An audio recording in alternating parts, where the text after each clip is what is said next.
राहुल गांधी ने लोकसभा में नरेंद्र मोदी की धज्जियां उड़ाकर रख दी। खिताब में कहा कि सरेंडर करो मोदी। उसने आधे घंटे के अंदर हथियार डाल दिए। मोदी में हिम्मत है तो ट्रंप को झूठा कहकर दिखाएं। राहुल गांधी ने कहा कि दुनिया में एक भी मुल्क नहीं जिसने पाकिस्तान की मजम्मत की हो। अगर सचमुच में दम है तो आज शाम यहां प्रधानमंत्री को कह देना चाहिए, Donald Trump is a liar, झूठ बोल रहा है डोनाल्ड ट्रंप। 29 बार उन्होंने बोला कि भैया मैंने सीज फायर करवाया है।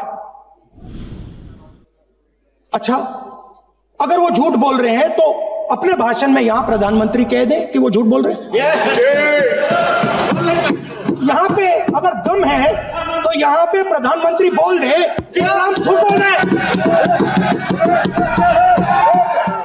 राहुल गांधी ने लोकसभा में नरेंद्र मोदी की धज्जियां उड़ाकर रख दी। खिताब में कहा कि सरेंडर करो मोदी। उसने आधे घंटे के अंदर हथियार डाल दिए। मोदी में हिम्मत है तो ट्रंप को झूठा कहकर दिखाएं। राहुल गांधी ने कहा कि दुनिया में एक भी मुल्क नहीं जिसने पाकिस्तान की मजम्मत की हो। अगर सचमुच में दम है तो आज शाम यहां प्रधानमंत्री को कह देना चाहिए, Donald Trump is a liar, झूठ बोल रहा है डोनाल्ड ट्रंप। 29 बार उन्होंने बोला कि भैया मैंने सीज फायर करवाया है। अच्छा, अगर वो झूठ बोल रहे हैं तो अपने भाषण में यहां प्रधानमंत्री कह दें कि वो झूठ बोल रहे हैं। यहां पे अगर दम है तो यहां पे प्रधानमंत्री बोल दे कि ट्रंप झूठ बोल रहे हैं।